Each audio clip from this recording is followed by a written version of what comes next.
What is going on, guys? In today's video I will show you the new best tank tier list in War Within.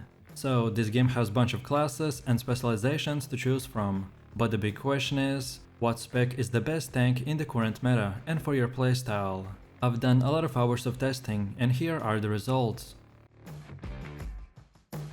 So for the first S tier spec we have the Blood Dead Knight.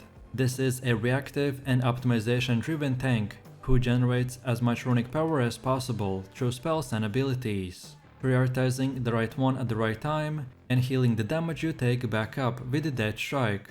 Our spells will hold a variety of answers for many situations, starting from self-sufficient cooldowns such as Vampiric Blood and the Dancing Rune weapon, to even specific mechanics such as the Combat Resurrection for allies, and even the Pet Ghoul that can act as a source of DPS thanks to the Raise the Dead talent. The Blood Dead Knights are designed to excel in fights where damage is very high but not lethal.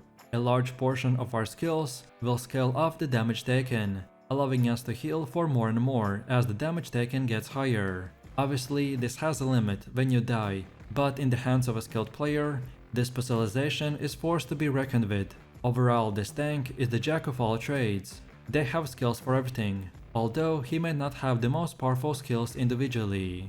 They bring temporary immunity to magic debuffs and curses, a combat res, and even a hands down the best slow in the game, the Grip of the Dead. Next up we have the Brewmaster Monk, which we will place in the S tier. This is a leather-wearing tank specialization that combines damage smoothing, a fluid base rotation, tons of mobility, and a powerful collection of offensive and defensive cooldowns.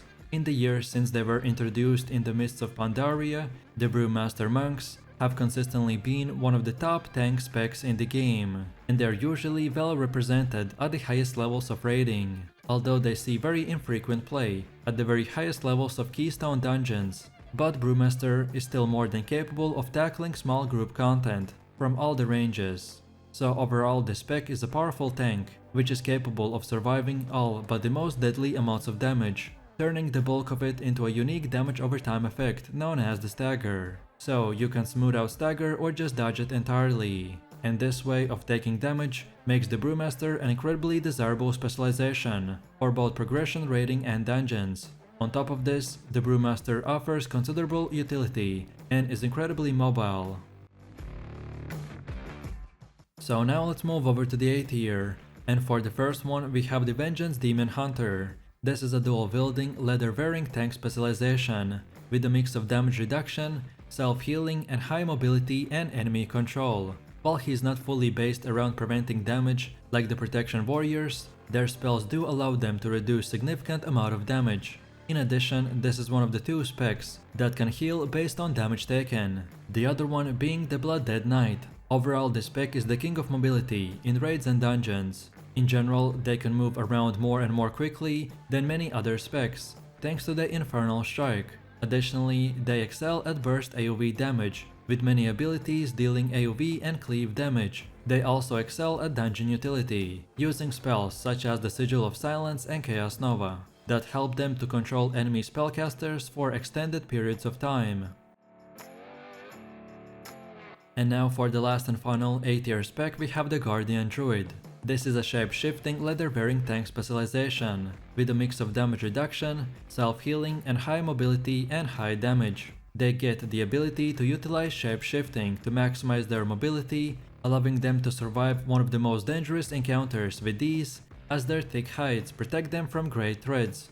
Overall, this is a sturdy tank that manages damage intake with strong passive reductions, a large health pool, increased healing from mastery, and a stackable active mitigation. They are an excellent sponge tank, and once you have acquired enough gear, they are mostly self-sufficient, with a unique playstyle unlike any other tank spec.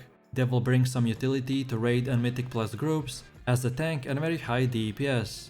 Guardian Druid tends to excel against encounters, where most incoming damage is physical or melee based. Next up we have the Protection Warrior, and we will place him right in the B tier. This is the World of Warcraft's original tank spec. Protection Warriors are the typical sword and board characters, with a very aggressive playstyle. so the more you fight, the stronger you become. This spec focuses on dealing direct damage, coupled with bleed applications for passive damage output. Our defensive capabilities are tied to probably the most powerful defensive mechanic, by using the blocking attacks and sometimes even the block magic attacks that reduce our damage taken by a significant amount.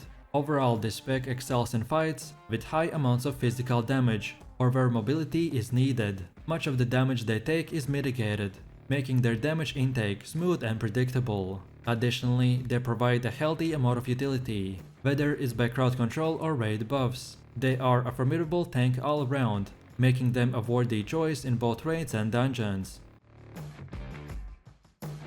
And for the last and final spec, we have the Protection Paladin, which deserves to be placed right in the C tier. This is a spec that is good for players that enjoy a classic tank feel, combined with the ability to self-heal considerable amount of damage and support your allies through situational spells. They have excellent group utility like blessings that provide unique benefits such as the Blessing of Sacrifice, Blessing of Freedom, or the Blessing of Protection to your party and raid members. Protection Paladins also have strong healing abilities, with Word of the Glory and Hand of the Protector, to keep themselves and their party alive.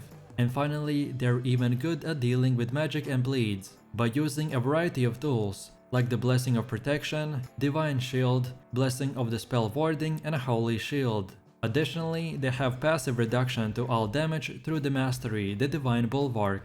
And that's about it.